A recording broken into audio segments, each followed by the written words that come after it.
This episode of Limit Break Radio is made possible by our generous Patreon donors, including Ty Draco of Sergeant Anus, Sharon Wildclaw of Barry, and Adamus Estro of Leviathan. Thank you so much for your support. If you want to support Limit Break Radio, visit patreon.com/Limit Break Radio. Tonight on GNN, your Garlean News Network. What's the deal with airship food? You think all the magic Eorzeans have, they could craft up something high quality to serve on those long flights? Nero Landfeld on his hit comedy stand-up special, The Problem with Eorzeans. On that note, what's the deal with magic? You Eorzeans are too good to manufacture your own arcane energies? The Problem with Eorzeans with a Nero Landfeld tonight after 60 bells with Dick Kickham and Wall Watch'em. What's the deal with Eorzeans not even having a third eye on their forehead?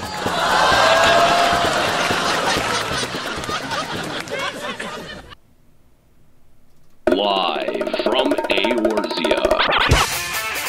Limit Break.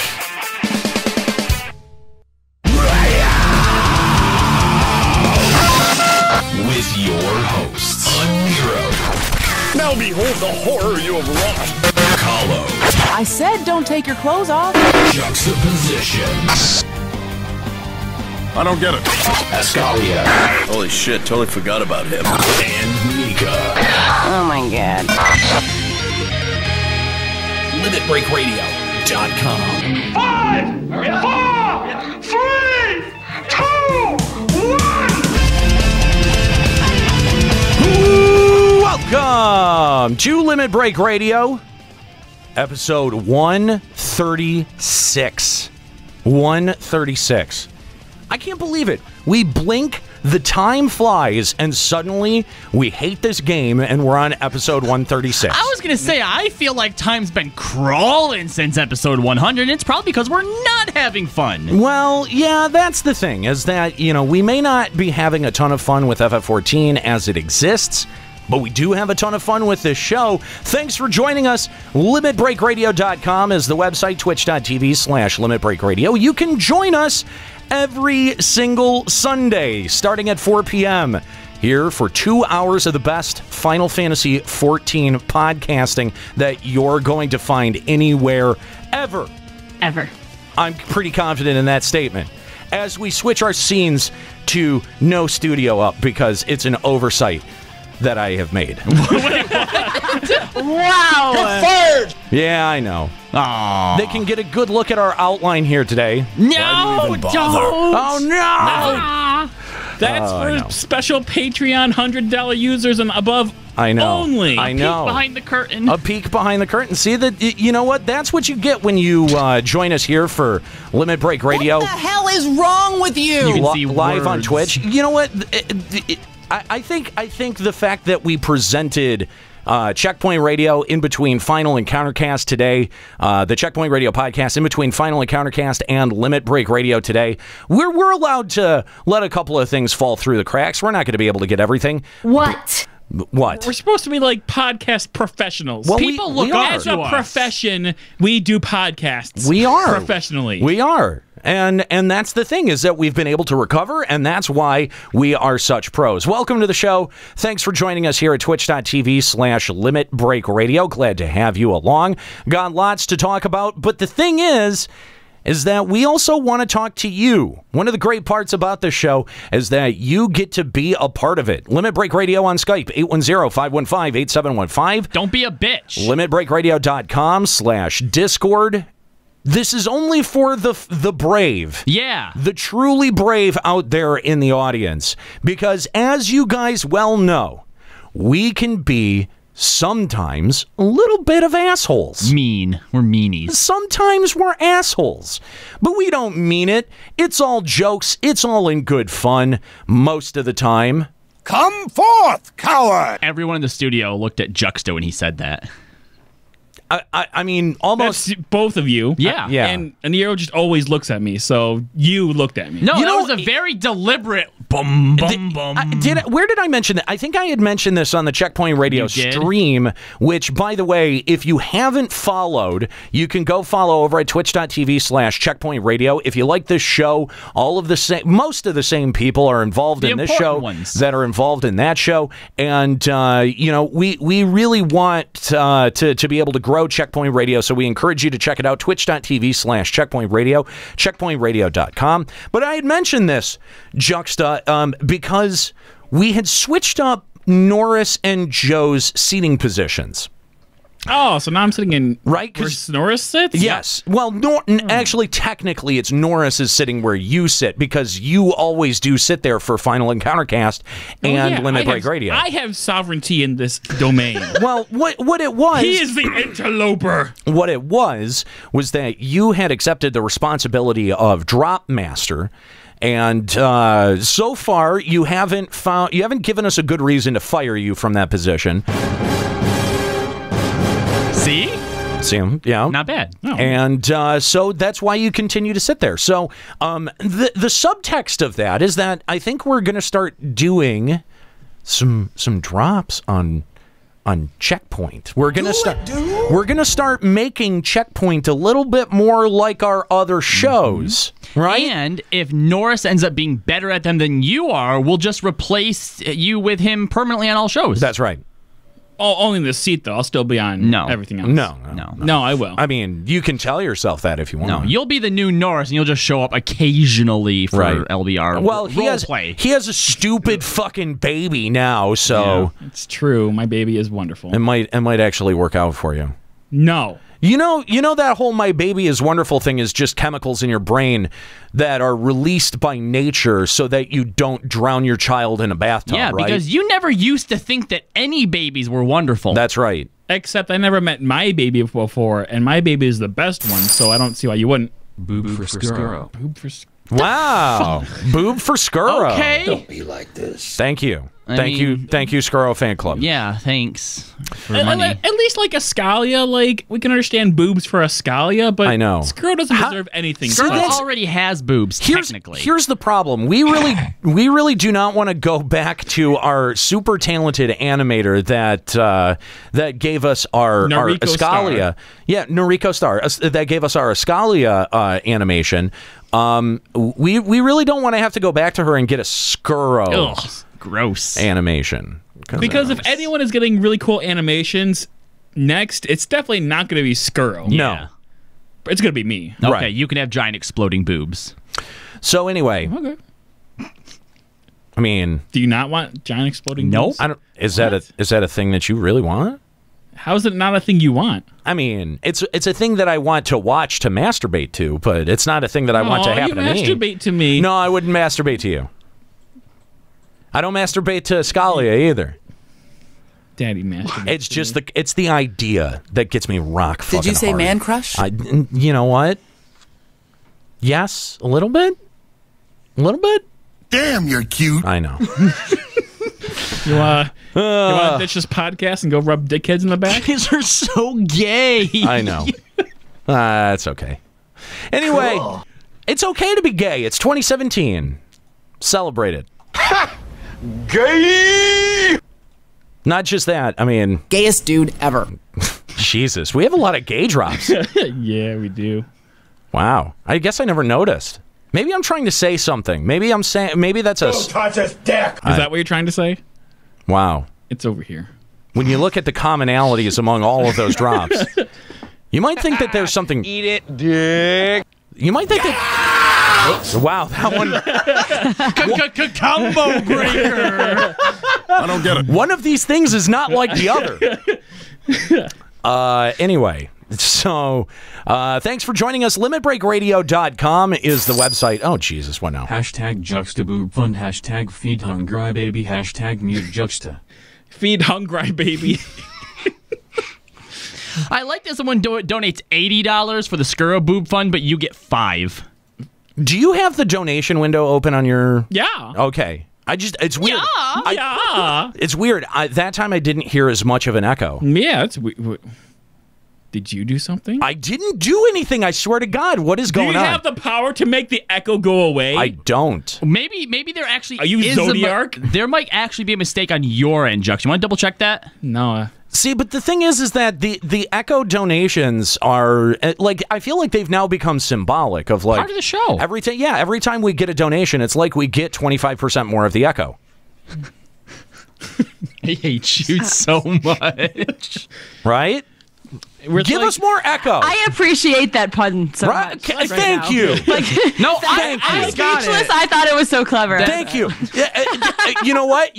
You and the rest of our diehard FF14 fans, the 3 of them that are still playing this game, are like, oh shit, that was clever and an FF14 joke. What's happening with an Nero? It only took 10 minutes to get to an FF14 joke. I know. Everyone got it. Everyone else ignored it. Do you get it? I mean, come on, you look ridiculous. Do you get it, though? No, please explain it to us, Aniro. I get it. I'm glad I'm glad that Nika got it. Although, are you? What? Are you the dumbest person on our cast? Got it. Congratulations. I'm the dumbest. The whole got it. Yes. I don't know about that. And yes, I'm including Skura on our cast. Ugh. But I definitely don't know about that. Anyway, thanks for joining us. I got sidetracked off of thanking you for joining us from that donation. I think your dicks are good. I know. They're so good. We have so many penis drops. What is wrong with us? It's like we've been suppressing feelings for a really, really long time. You know, yeah. That's probably true. I'm getting an extremely gay vibe. Wait till you go through Future Man and farm drops off of that. Oh, I know. Oh my God. I'm fucking you with your own dick. I'm gonna go sleep in his bed now. That show is really amazing. Did you finish it? I've made it like 3 or 4 more episodes, but I keep getting distracted because I have adult ADHD. Yeah, I'm sorry. I know. Anyway, again, welcome. Thank you for joining us for Limit Break Radio today. We are going to talk about FF14, I think. Oh yeah. We got tons to say. Oh. Tons of stuff to talk about. Yeah. But before we do, I first want to send a special shout out to our participants for Extra Life, including our own Nika Kayanian, who has been spearheading the effort, as well as Escalia, who has been doing very well, pushing our total above $7,100 raised for kids with cancer.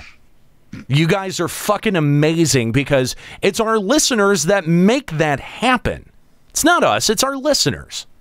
So I do want to thank you for all of your help and effort, your financial support at with Extra Life, $7,100. That's pretty impressive. Now, on the last episode of Limit Break Radio, I had announced that I was going to do something special for my own Extra Life stream, and I had announced that I'm going to be doing an MMO tour. Well, I think this week is when I'm finally going to be able to shake out when I will announce the date and time of that stream. So I know you're gonna thinking about the day for the announcement of when you're gonna do it. I know. Listen. Obviously, the idea wasn't fully. The idea was not fully formed when I brought it up, and now I've got to coordinate with work. So this is a holiday work week. I might be able to squeeze out time around a holiday, but I don't want to commit to anything because this is the first time in a long time I've also been able to spend holidays with my family. So I'm trying to decide which I want to commit to. So it's either I think it's probably going to be after Thanksgiving that I'm going to do it. That's probably fair, yeah. And then that way it gives everyone enough time to be able to download and update the MMO clients, and I'll have enough time to think about the schedule and put the schedule together. We all know you want to squeeze something out right now. I really... listen, how do you know I have to shit? Definitely an echo, by the way. I definitely have to shit. How do you know that? I think it was talking about jizz. Oh, I think I just gave away way more personal information than I wanted to. Yep. But you got a poo? Yeah. Listen, Russians are going to hear this and then tell everyone that I have to poo, and it's going to be really embarrassing. They don't need to hear this to tell people, though. Oh, yeah, Russians. that's right. I forgot about They'll just take a screenshot from the new poo mini game from the South Park the fractured butthole and be like, look, is that a thing? It certainly is. A poo minigame? You sit on any toilet you find, and you have to do like you have to press buttons in like a certain combination type deal in order to like poo and like squeeze it out and pinch it off and like wiggle it free. This sounds amazing. I need this in my life. Pooing? Yeah, you get an achievement. Really? Yep. If you do all the toilets, you get an achievement. Yep. Poo achievement. I'm okay with it. Sploosh. Anyway, guys, we're going to get into FF14 news here in just a second, but I do want to put an end cap on this by saying patreon.com/limitbreakradio is how the show is supported. Let's get into the news. This is a Limit Breaking News Update. Let's start off with some really exciting news. Final Fantasy XIV's newest expansion, Stormblood, is about to receive global recognition. Nailed it! It's been nominated for a Global Game Award. The category is Best DLC / Expansion. What the fuck? No. Hold on.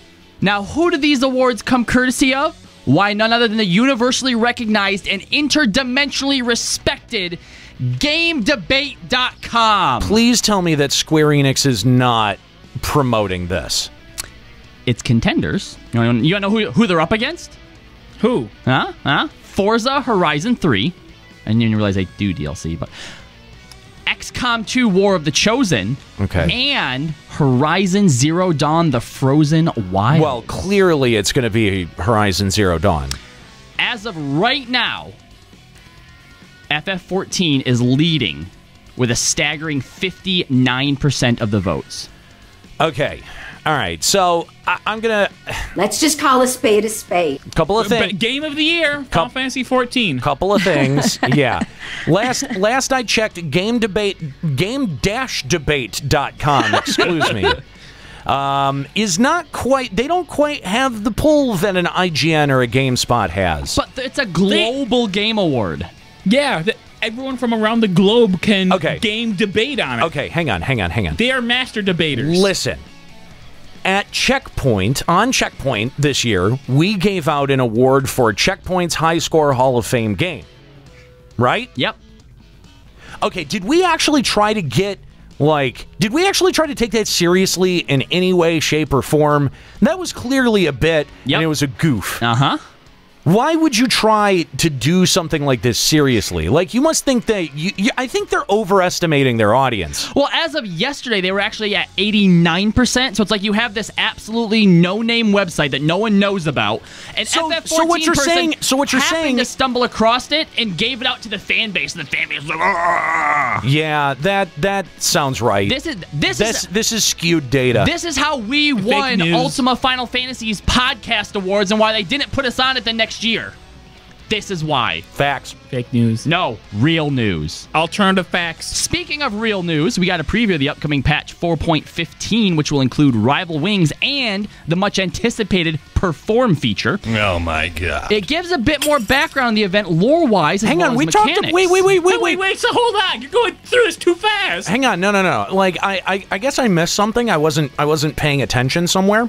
We talked about 4.15 last week, and it still hasn't hit yet. No. See, last week. Are you fucking kidding me? Last week's announcement was, hey, 4.15's coming, and it's gonna have Rival Wings and Perform in it. Jesus Christ! And this Square one Enix actually talks a bit more about it specifically. So, listen. Here's Square Enix. This is the equivalent of the teaser for the trailer. Listen, Square Enix is putting 5 pounds of shit in a 10-gallon bag, or 10-pound bag. That's what I meant. Yeah. 10-pound bag. This is like they're doing the same amount of updates and half of the like they're presenting the updates as if they're the same amount of content, but they're doing half of the work. Yep. So someone on that team is actually having to do more work because they're having to get more creative with the way that they tell us about updates.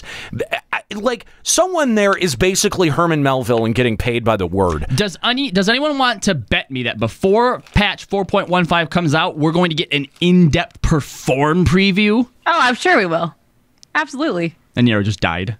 He literally died. So, all right, there's good news and there's bad news to be had in all of that. The good news is that lore-wise, it takes place in the remnants of a Charlian testing site known as the Astrologos. The goblins, with their boundless ingenuity, have repurposed machines for training use to simulate the epic battles against the Garlean Empire. So the preview promises a furious struggle for supremacy. Sounds cool, right? The bad news is compared to the bad news, this is League of Legends for Final Fantasy XIV, guys. Each side has a core they must protect while aiming to destroy their opponents. But before you can do that, you must first fell the Magitech towers, protecting it with a barrier.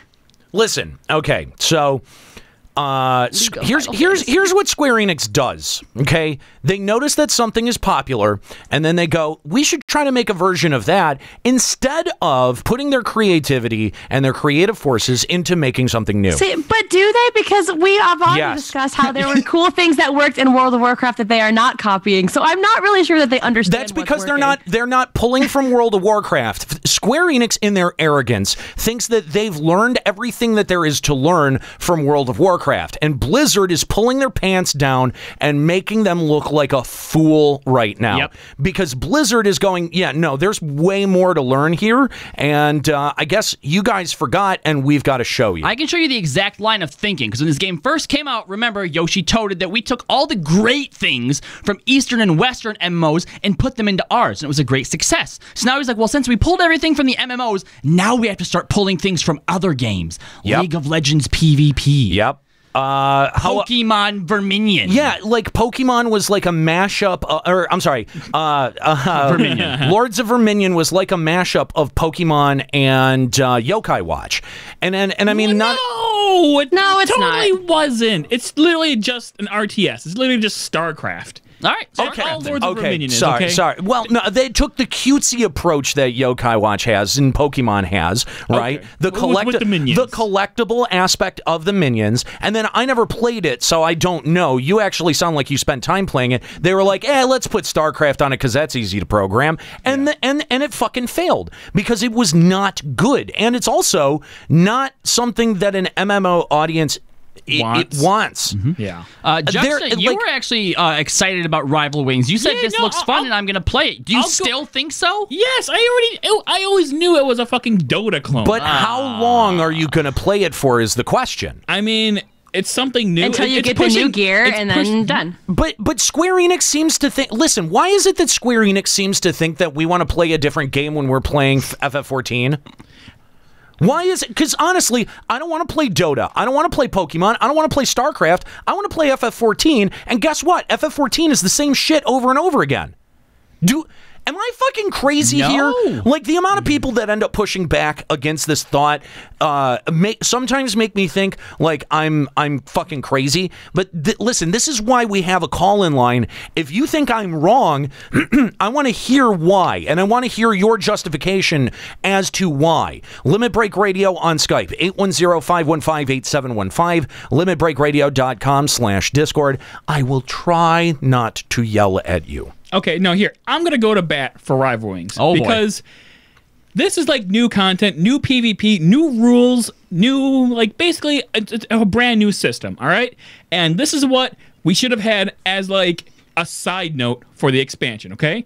If this was alongside, like, a whole bunch of other stuff, this would have been great and we wouldn't be bagging on it. So I'm going to go to bat for Rival Wings, which will be great for, like, the 2 or 3 weeks that'll keep us content. But that's the same... I understand. That's the same fundamental flaw that all of the content suffers from. But if we had as much like, if this was like... If we had like a Rival Wings-esque thing for PvE and for Endgame and all this other stuff, like, it would actually save us from patch to patch. All right? Like, this is brand new stuff that, like, we can actually, like, enjoy for a little bit. But because this is the only thing that we're getting for a whole fucking patch, right, we're going to demolish this in, like, a week. And then we're going to get bored of it, and then we're going to toss it by the wayside. Listen. If this, like, came out, like, at the start of the expansion, like they wanted to... but it didn't. I'm just saying. Listen, timing is everything. I understand your point, Juxta. I understand what you're driving towards, and I totally agree. Timing is everything, and they have mistimed the secondary content every single time. You're right. This is an optics problem. They should have launched it around the expansion. That way, people were more endeared to it, and it felt like a part of the actual core expansion experience, instead and not of filler, and not something that's tacked on later. I can't help but wonder if there was other content planned for this patch or not when this was originally supposed to come out? Of course there was. There had to have been. Because like what it feels like for me is they're like, okay, well, okay, phew, we didn't have enough content for 4.1. I'm so glad we didn't actually have enough time to finish this content because now we have a whole patch worth of content. Nope. Everything's getting pushed back. Let me hang on. Let me something just occurred to me. I just connected a couple of dots here, and I need you guys in the room to tell me if I'm wrong, and then I need you at home to give me a call. Let me know if I'm wrong. Limit Break Radio on Skype 810-515-8715 limitbreakradio.com/Discord. There was one big difference, and now it seems like a big difference, but when you're kind of cataloging the entirety of the context of the two expansions that we have, there is one variable between Heavensward and Stormblood that now, as I think back on it, sticks out like a sore thumb. And that is Heavensward got delayed. Heavensward, they stopped. It did. And it got delayed. And even still with the delay and them continuing to work and polish, it was still a lackluster expansion. And Square-Enix thought that the problem in that equation was the fact that it was late. Square-Enix, I think, I mean, if this is what they're doing with their logic, I really think that they are avoiding responsibility, avoiding blame, and I mean, I don't know if that's the corporate culture at that company also or what it is, but I get, like, there are people who are like I'm sure that there are people who are scared for their jobs right now, and it's making at Square-Enix, and I'm definitely sure that they're cutting corners at this point to make deadlines and to make the corporate bosses at Square-Enix happy. And to speak on that idea of them, A, cutting corners, and B, making excuses. Remember, between 2.0 and 3.0, Realm Reborn and Heavensward, Yoshi at one point made the comment that they were giving us too much content that they just couldn't keep up with. Yep, and he lays the groundwork right there. Now, here's the thing. Is that is as, I mean, if you really follow the logic, that's as a result of trying to meet an unrealistic deadline. And I don't know who's setting the deadline, whether it's Yosheep, whether it's Square-Enix as a corporation. I don't know who controls those things. But someone mistimed the deadline, and they had at least enough of an idea of what they were doing in Heavensward to go, this is not going to fly with our audience. And they held it back, and they fixed some stuff. And even still, when we got it, it was like a 6 or a 7. Yeah. Now Stormblood met that deadline, but my personal assessment of it is more along the lines of a 4. Yep, 3 or 4. Especially, that's more of like a comparative review of all of the different versions of Final Fantasy XIV that we've had. Now, the problem is that it's just the latest building block on what is ostensibly going to move this game forward. And what we've said is that it's been a really bad building block. Like, this has been a really bad step. And Square-Enix is too complacent at the moment, whether it's because their fan base is not expressing themselves the way that they should. Maybe it's because nobody in 2017 has been expressing themselves maturely. I don't know. Maybe that's it. Maybe that's it. Myself included. Dude, I think like there has been a massive fucking upheaval in the way that people see the world. Maybe an election had something to do with it. I don't know. I don't know. Maybe. I'm not saying it's definitely it. I'm just saying that maybe that had something to do with it. Was that an accidental impression, by the way? No, it was. Okay. Well, it was a completely unaware impression. I wasn't going for anything. But that now I think we're starting to kind of see where the grifts are.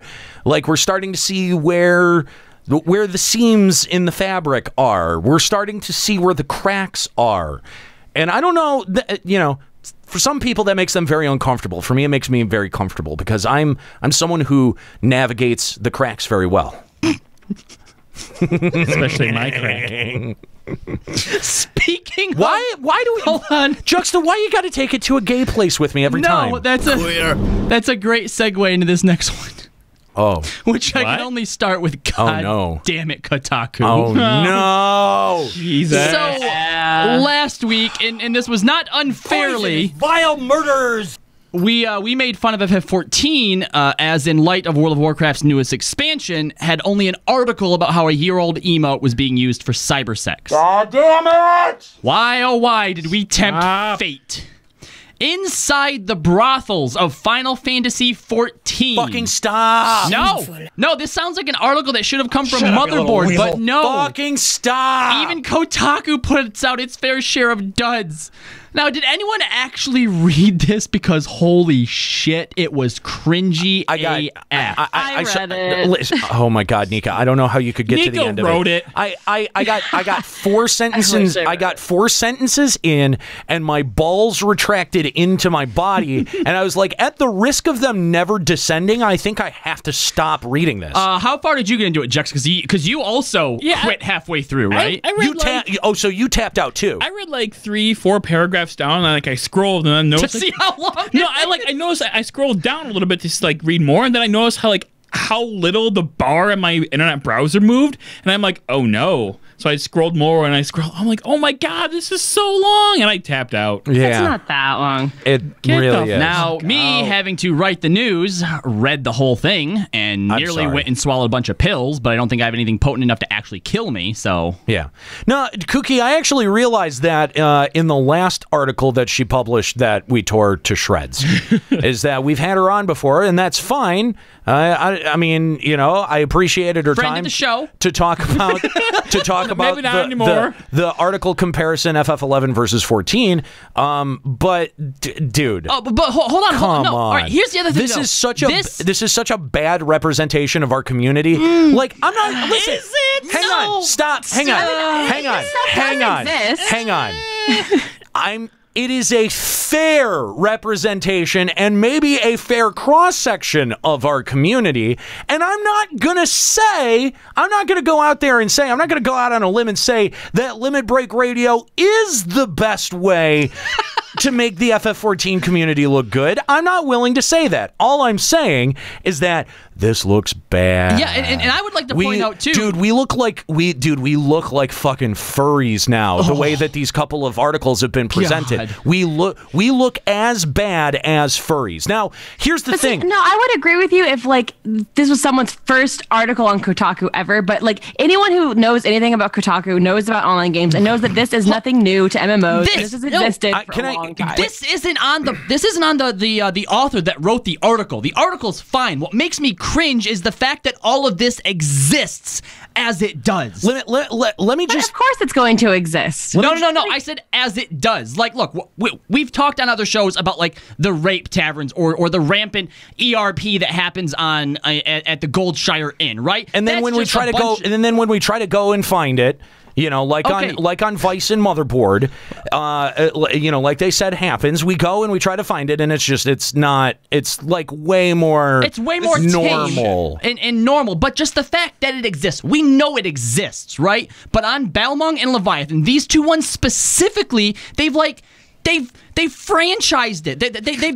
These people actually log in like it's their job. Like some of them they earn 10K gil an hour dancing AFK on the table. It's like they're playing Second Life. One chick earned 44 million gil in 2 weeks. Like they run this like it's an actual business. Here's the thing. Listen, good for them though. That takes some smarts. Listen, I can't imagine if they were actually using that for the betterment of humanity. Here's the thing. I cannot blame the author for this. No, you can't. You can't blame the author. She's just reporting on the shit that's actually happening in this game. And she could not tell us about it. Well, here's the thing.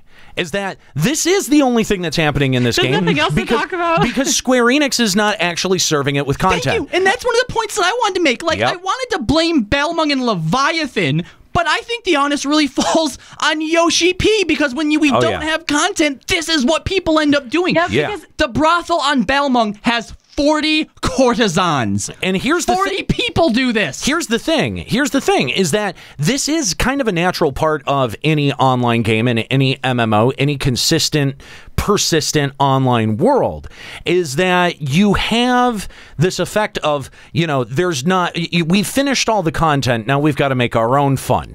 And depending on how open or closed the system is to allowing user input, that is varying degrees of fun. In a more sandbox MMO like FF11, I think we saw that the end game is way more fun, right? Like, people had more fun playing the actual game. Now, FF14, there's definitely an attachment to the world. We see that all the time because people get really mad at the stupid jokes that we tell when it's like, come on, dude, it's a fucking video game. Like, it's a video game world. Relax. Like, you're taking this a little bit too seriously. We can see that there are people who are still very emotionally connected to this world, and now they're getting it a little bit sexually confused as well. And I mean, or maybe they're just rolling their sexuality into it. I don't know. This could be healthy or unhealthy. I have no idea. Again, I can't blame the author for this on any fucking level. All I know is that it's not a terribly good look for our community. It makes other people who don't play FF14 go, I don't know if I'm going to play that, because am I going to be molested by furries the minute I log in? And well, it's his penis and he can do whatever he wants. That is true. Had you read the article too, I don't know if it's the main chick or just one that they interviewed, but one of the people that interviewed is actually a dominatrix in real life. So she says, honestly, the stuff I do in game, I don't do it for like sexual release. Like I get that shit otherwhere. So like, as I'm reading, I'm like, man, this person seems pretty normal, too. Square-Enix has drove a normal person to ERP. No. That's not a normal person. That is a person whose job it is to be in the sex trade. And they come home after a long day of sexing, and they want to be better at their job, so they continue sexing online with FF14. Except that's a really fucking weird job. Like, let's all just admit that it's a weird job. It's not illegal. That person should not go to jail. But it's a little weird. I still think I blame Yoshi, though.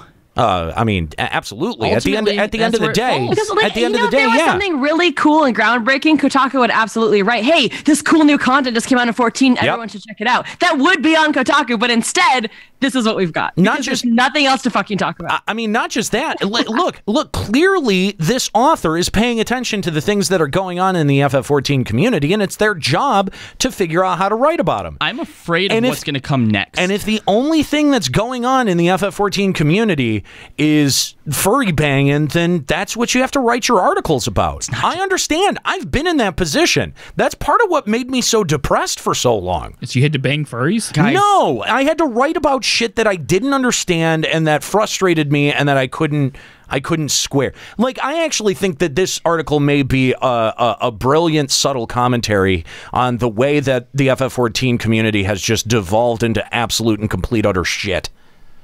Maybe I'm reading too much into it. But if you disagree, give us a call. Yeah, let feel us know free. Why? Let us know. And by the way, if you're the author of this article, there are some very interesting things that are going on in FF14. It's called Our Show! Report on that! Wait, is that sarcasm? Angry neckbeards. No, it's not. Game developers. It's not sarcasm. It's not sarcasm. And if you're a fan of the show, I can't believe that I'm having to explain this to someone in the journalism profession, but if you're a fan of the show, hand it off to somebody else who isn't a fan that can be objective and write the article objectively.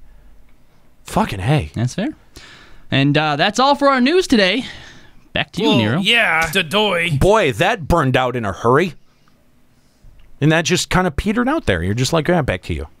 It made me sad. I mean... Well, that was a huge waste of time. Because they also mentioned that they don't turn down Lalafels, that they do quote-unquote age play. Ugh. Oh, no! Oh! We're just trying to be funny, but I guess it just wasn't as funny as we thought it was. Well, that just happened. You okay, Nero? No! Legitimately, what the hell's going on? Okay. Yeah. What kind of shit are you? Yeah, they said they don't turn down any fetishes. What the hell? What? Let that sink in. I think. What a totally amazing, excellent discovery. To the FF14 FetLife community. please do me a favor and draw the line somewhere. The Spaceys learned a very important lesson last week about where the line gets drawn for you if you don't draw your own line. Please learn from the Spaceys. Please learn that lesson. Mm-hmm. God, can I hang on before we get into an actual discussion? All laws matter. No. Lalafold aren't actually children, though. So if they're like pretending to be children, they said age play, Nika. Age play is exactly what you think. I don't know the exact definition, but I can infer. I can't. Don't want to. Refuse. Yeah. Don't want to and refuse is more like it. Yeah. Listen, I don't think that it's wrong to draw lines and distinctions. It's when you overdraw them that's the problem. Okay? And sometimes it takes a while to suss this shit out, right?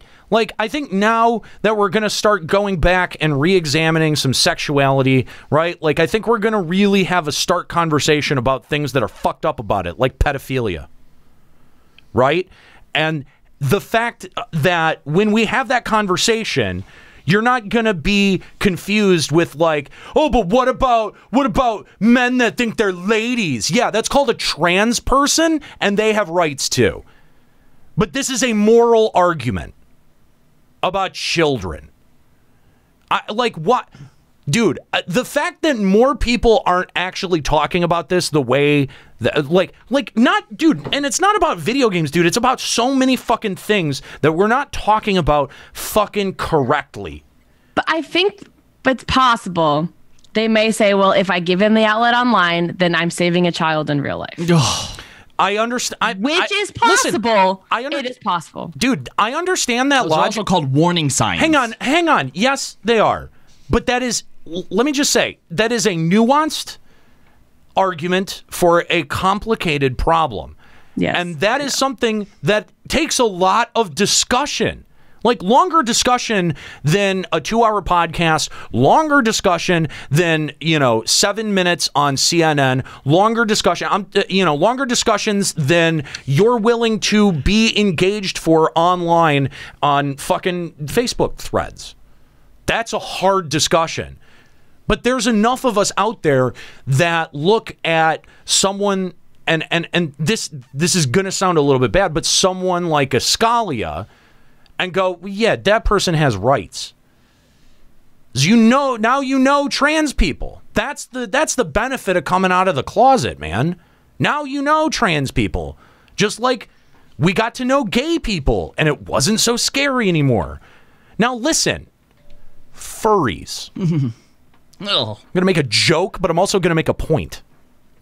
If you want people to actually take you seriously, then you've got to stop acting so lecherous, and weird. When you take the fucking costumes off, the people underneath it are weird and unsettling and make you feel weird about it. And still act like animals. Fucking put on a suit, comb your hair, right? Like, figure out a way to keep your hair combed after you've put on the fucking furry mask, whatever it is. Figure out a way to keep your hair combed and just like fucking present as a human being to people. I talked a little bit on Final and Countercast about how I was involved with punk rock. One of the things that we used to do is we used to fucking, sew patches into our pants and make our hair all crazy, and we became unmarketable. We made ourselves purposely unmarketable. And that's what outliers do, because that's what they feel they need to do. To stand out or to be different or to be unique and individuals. And I'm not going to make a concerted effort to say or to encourage people to conform to anything. But if you want people to take you seriously, sometimes you got to put on a fucking suit. Sometimes you got to fucking comb your hair. I say that as someone who has not shaved in 7 days and who has a significant mullet. But I understand how people receive me. Okay. Now back to the point at hand, that when I was making the Spaceys banner, the banner for the Limit Break Radio episode last week, I had a moment of reflection. I had a moment where I was like, maybe this is too far. But I wanted to make a point, and I wanted to make a point to the people who won, the 8 people who won the Unending Coil of Bahamut. And I said that point very clearly on the show, but I want to say it again. It's that, listen, you have to take something like coming up with your own name into your own hands and very quickly, because you don't always get to define that shit. And I felt like maybe drilling that joke into the ground with that ridiculous spacey face banner was a good way to do it. Just saying. If anyone out there, I don't know if any of their feelings got hurt. I don't know if anyone got butthurt about it. But if they did, that's my explanation. So anyway. I like it. It's a good one. Anyway, it's a good one. All right. So we've got a couple of interviews to get through here now that we're moving into the second half of the show. We've got 2 interviews. One of them is pretty interesting. The other one is kind of predictable. You know, I'm not actually sure which ones you're talking about. Neither am I. Let's find out. Okay, do we want to start? So predictable. Do we want to start with the light one or the heavy one? Let's start with the light one. All right. So Soken recently did an interview over at Inverse.com. And, I mean, nothing groundbreaking gets dropped here, but I think I had more fun reading this interview than I've had reading a lot of interviews with Yosheep in the past. Like, nothing in this interview angered me. I can say that right now. So is it because you've heard it all before from Yosheep and now you're just like, fine, I know that he's a fucking sellout. I just know that the answers that he's going to give are going to be unsatisfactory and they're going to piss me off. But particularly in the Yosheep interview that we're going to be doing today, some of the stuff that he says is in direct opposition to the actions they've been taking since day one. Dude, he does that. He'll say one thing and then do another. That's why it's never been as clear it is with this interview, though. But that's the thing. We figured it out. We figured out his pattern of behavior. It's taken 3 fucking years, but we've overcome a language barrier, and we're now... Listen, if you want the most insightful show about where FF14 is going to be going in the future, you want Limit Break Radio. If you want shows that will only placate you and tell you things that you want to hear because your little delicate flower ears can't stand to hear other opinions, then guess what? You have tons of choices on wherever the fuck you want to go. There's plenty of other shows that'll do that. But we're going to tell you every single time what we think they're going to do, what we think Square-Enix is going to do. And our track record so far, pretty good, has been pretty fucking spot on. Our prediction record has been pretty on the nose. So, you know, dude, I think that's part of it. We have really identified the pattern of behavior on the part of Square-Enix and the way that they market this game, and we found out which parts are disingenuous. And unfortunately, as much slack as we want to cut Square-Enix, as much slack as we want to cut FF14, because we like the product, we like the game, we like the company, I think at some point we have to be honest with ourselves and just admit that this is not the same game that we all signed up for in 2012, 2013 when it came back up. And can we issue a challenge, I guess, for the times that we called out on Yoshi's bullshit? If you can find an instance when we were pretty clearly wrong, we'll give you an award or something. We'll give you something because we haven't had an actual contest. Dude, we haven't had a giveaway. Dude, I feel honestly, and this is part of the reason why I felt compelled to apologize, not just to you guys but to the audience for on the part of my depression, right? Not excusing the depression, but just apologizing for it. Part of the reason that I felt compelled to do that, I think, is because I realized that there have been a lot of ways that I've been very selfish, right? Like, we've always been critical of FF14, and I think more recently the show has taken a bit more of a darker turn, a darker note, because none of us know where the future is going to go, because we keep basing our expectations off of a Square Enix that doesn't exist. Oh, that hurts. We keep basing our expectations off of a development team that got demolished. And the fact of the matter is that this development team proved themselves once and then has failed on 2 other occasions to prove their creative chops. Fair? Yeah. If anyone disagrees with me, for the love of God, I want you to call me out on it. I promise I won't even be defensive. Limit Break Radio on Skype, 810-515-8715, limitbreakradio.com/Discord. If I'm wrong, I'm willing to be wrong. I'm willing to admit when I'm wrong.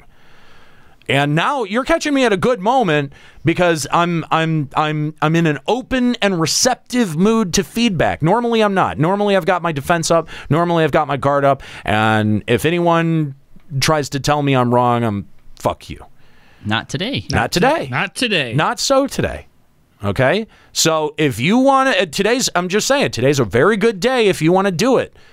Limit Break Radio on Skype, 810-515-8715, limitbreakradio.com/Discord. Is there a thought in the back of your head that when you think about calling up the show and expressing the opinion makes you a little bit scared? That's okay. I can be an intimidating guy. I know that. I know that more when I'm clear-headed than when I'm not. But I think that today would be a good day to do that, because I promise you, I make this promise right here, right now, that I will not yell at you. I don't make promise. I've been good at figuring out what kinds of promises I can make and subsequently keep and what I can't. I promise. Okay? So for today, I promise to be receptive to it. It's not a trap, I promise. All right, we're going to try and ride out these good waves with the nice interview. Again, this is Soken at Inverse.com. So the first question asked was, how did you get involved with the Final Fantasy franchise? And I think that this answer really kind of goes to show what kind of person Soken is and why he was able to achieve that, I think, nearly 300-song Guinness Book World Records in MMOs, because I think that's what this whole story led with.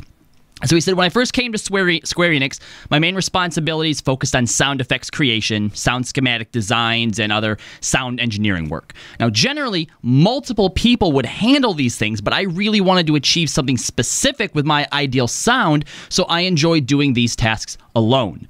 Shortly after joining the company, I began to oversee small to mid-scale sound projects for our titles. I was often asked to create musical tracks as well, so I would compose music for these projects on the side, and I was eventually assigned to supervise sound on Final Fantasy XIV, and then took over composing with A Realm Reborn. What do you guys think? It's a pretty good answer. Shows that he has dedication to Final Fantasy XIV. The thing that really jumps out, and not just to 14, because he was with Square Enix. 14 in general, or not 14. Final Fantasy. Fuck. Yes, but the part that really joined out to me was the fact that he's like, look, normally this is something that multiple people handle, like a whole team handles, and he's just from the beginning was like, no, I want to do this on my own. Yeah, I think something that maybe we lose sight of is that Uematsu used to have tons of pull at that company. And so, because, when you have a lot of pull, you can convince people to dedicate a lot of resources to whatever project you want to do. And if I had to guess what the split between Uematsu and Square Enix was, is that Square Enix probably couldn't afford him. They probably couldn't afford to keep him for what he wanted to do. That's why he only comes back. Everyone, 1-2 songs? Maybe. Not even that. Square Enix moved away from, they tried to ice him out. Think about it. I don't think he composed hardly anything for FF13. I think he just had the title track. Not really. Yeah. That's it. So, I mean, I don't know. Maybe Uematsu finally realized his value and said, "Nah, fuck you, pay me." Yeah, because because for FF15 was the same composer as Kingdom Hearts, and then Uematsu has done the title theme for the multiplayer expansion for 15. But because other than that, I don't know what he's done other than 14's main themes. He didn't do anything else in 15's main game? Not that I can think of. No, that's probably why none of the music stood out to me. If not all of it, was composed by the Kingdom Hearts composer, which is fantastic. I love all the music in 15. It's very good. Of course. But that's the thing. When you're legendary composer Nobuo Uematsu, right? You can do shit that normal, regular, everyday, I'm fighting for my shot composers can do. I mean, this is a natural thing, right? Uematsu made his name and his price went up. Square Enix couldn't afford to pay him. Or, I mean, who knows? Allegedly. Who knows? Who knows? Who knows how much he made from Square Enix? But I think, it can only be left up to speculation.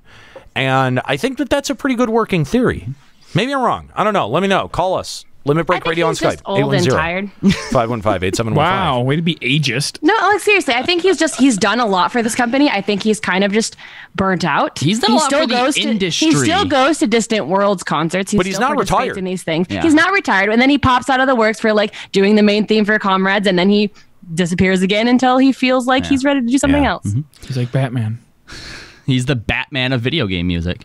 Next question. How important is music to Final Fantasy? And he said, sound is an integral and inseparable part of video games. A game's soundtrack is a wonderful spice that drives the emotional control of gameplay experience. And he says, in the case of the Final Fantasy series, the emotion we want to impart on the user drives the overall sound of the Final Fantasy games. I think that's kind of a neat insight. I mean, I thought that was one of my favorite quotes out of the whole thing. Yeah, I mean, especially because I have such an attachment to sound. I think what else he's kind of alluding to here is that, you know, like game soundtracks used to be the entirety of the sound that you would hear in a game.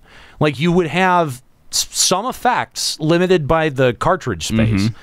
And then you would have your background music, and sometimes those were the only things that you could have to move it along. And what I've always appreciated about Final Fantasy games, and obviously there are a lot more notable titles that do it now, but I think it definitely started with Final Fantasy, is that when you listen to an entire OST, from song to song, even when they vary wildly, there's still this I think emotion might be the best word for it, but there's something that connects all of them together. They feel like they all mesh together, and they're not just, you know, like a Guardians of the Galaxy soundtrack, which, while awesome, it's just a bunch of different songs. No, and I think Square-Enix might be a good example of what happens when you don't pay attention to your audience. Like, I feel like Square-Enix always kind of had problems listening to their audience and communicating with their audience, and then suddenly social media happened, and they were like, we got to figure out ways to communicate, and none of it was meaningful, though. No. Like, I think that speaks more to the culture at the company than it does to any one person's job. What's the most memorable and important song of the franchise? Unsurprisingly, he mentions Prelude and and the Final Fantasy theme. But what I did like about these answers specifically is that he mentions that in every iteration, because again, we hear Prelude and we hear Final Fantasy, the main theme, in every single Final Fantasy game there is, period.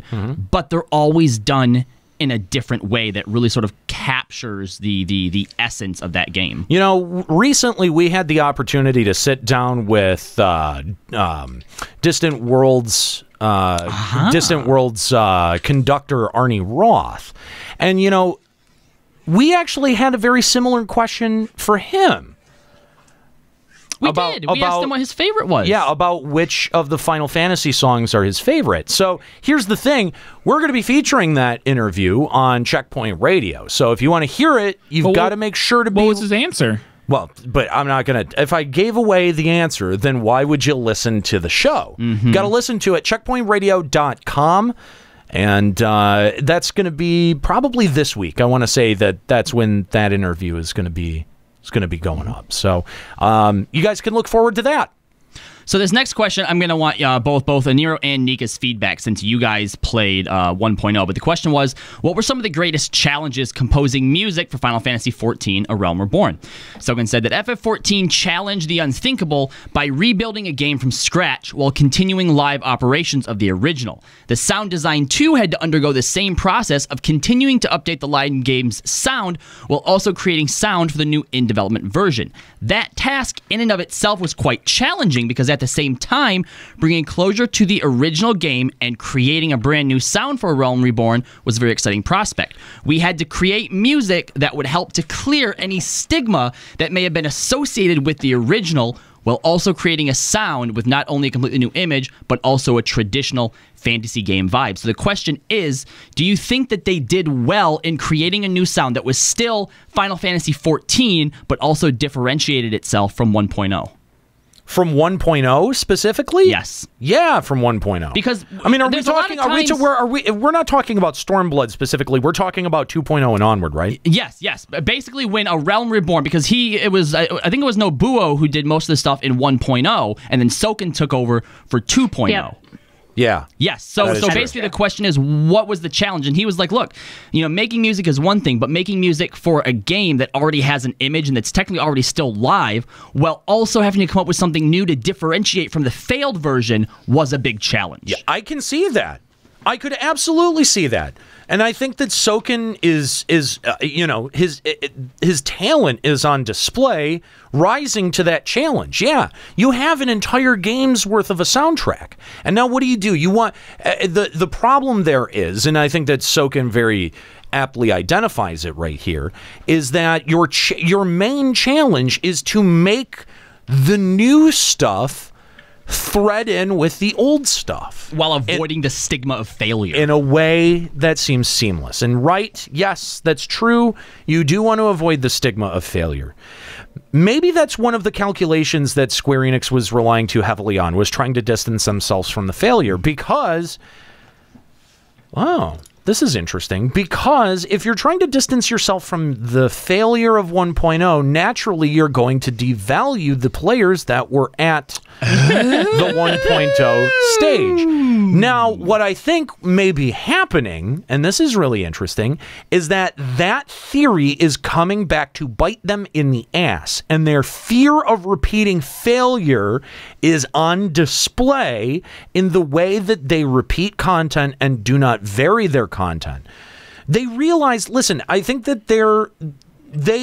as an MMO developer, you have to account for the fact that after you launch, your community and the people who play the game are going to very slowly erode. And there are one of two ways that you can approach this. And actually, I think this actually lends a little bit of insight into the entire psychology behind the whole of the FF14 development process. If you're too afraid of failure, of repeating failure, to vary up your methods and vary up your approach, that's what lends to a very stale environment and a very stale game. I think that may be something that, I maybe just identified about my own life recently. We are super woke right now. Mm-hmm. Yeah. I mean, and that's a good punchline, but it's not wrong. It's also super real. It's also kind of right. Yeah, so they're also kind of hidden on something there. Really, really interesting. And actually, I think that gives me pause about how hard I end up hammering Square Enix and Stormblood. Because yes, while I did not like Stormblood, and I do think that opinion needs to be out there and that people need to hold to it and not be thrown from it, as I have kind of demonstrated over time. I do also think that fear of failure probably should be one of the calculations that we insert into our equation when trying to discern the moves of Square Enix. Oh, you just gave them a little slack. Well, the thing is that, and this is why I'm glad that we examined this interview, is that I don't know that insight could possibly come from Yosheep. I don't know that he's allowed to be able to express that kind of thing, whether it's because of a self-imposed thing because of his position, or whether that's a corporate culture thing. I don't know. Could be either. Both are valid. But I do think that that would be a much more taboo opinion, or much more taboo thing for someone like Yosheep to say, and that Soken is really giving us a bit of a peek into the thought process that goes in. And maybe, you know what, the other thing is that maybe Yosheep is too close. His perspective is too close. He's lost he's lost his perspective on these kinds of things. That can happen. That can happen a lot. The next question was, how did the music grow or change from 1.0 to 2.0? And Soken said, by starting with a clean slate for the game design, I was able to do an overhaul on the sound schematics and sound engine. As a result, I was able to integrate music more effectively into the overall game. I composed the songs for Realm Reborn while specifically considering the new gameplay design and game elements, and they have become songs that our players have now come to love. And as a creator, this makes me so happy. That's pretty cool. That's pretty cool. I have to wonder if the software that he's working with is like proprietary, if that's something that Square Enix developed in-house. Wouldn't surprise me given their history. Well, the thing is, though, is that takes constant updating. Yeah? And I mean, as Square Enix figured out with the Crystal Tools engine, they're not able to keep up with that. Not always. That's true. Yeah. They can keep up with some things, but not other things. Yep. So, putting things together on air, all of us together. By the way, if you want to give us a call and you want to let us into some insight that you're getting from these interviews, Limit Break Radio on Skype, 810-515-8715, limitbreakradio.com/Discord. Yep. So this next question, again, gives some major insight into the type of man and work ethic that Soken has. How did the game come to have so many different songs? He says, even after all this time, I have never been given a specific order from anybody to create lots of songs for the game. It's just that when I feel that I need a new song for a certain piece of content, I create a song for it on my own and then implement it into the game without being asked. Before I knew it, there were already a massive number of songs in the game. You know, when you're your own boss, when you're not given any direction, you end up doing a lot more work. I figured that out. I figured that out the fucking hard way. Really? Yeah. Is that the job? Because that's the only job I was fired at. I was kind of my own boss. I was just like, I had this thing to like watch and monitor, but you're supposed to go and find more like truckloads for deliveries and stuff. Yeah, I just watched YouTube videos all day, and then I got fired the week of Thanksgiving. Why do you think that is? What? Because you just haven't watched YouTube videos. Yeah. I'm just saying, when you're your own boss, I didn't do more work. I did less work. There are two types of people in this world. Well, then technically you weren't. Wait, hang on. Binary and ones who don't. Technically, you weren't your own boss. What do you mean? If someone fired you, you weren't your own fucking boss. Well, yeah, I'm just saying you had your own direction. Well, technically, Soken's not his own boss. Right. Okay. So I made a misnomer there. Yeah. Where I didn't mean to say that, Mistley. God damn it. When I said that, I forget what I said. Yeah. I can't remember. Hey. Can I have $25 of the equipment fund? Because when I was in Toys R Us yesterday, they had a massive Nerf gun with like 2,000 bullets on sale for $25. What, you want to keep that over there and fire it at Juxta every time he says something dumb? Yeah. You're going to break the equipment. With $25? Firing a styrofoam dart at you? Yeah, you're going to break something over here. I don't think so. Yeah. I think you might be right. I think Juxta might be right. Because here's the thing. Here's what I foresee. I see you on Tracer. You're a terrible aim. Here's what I foresee happening, okay?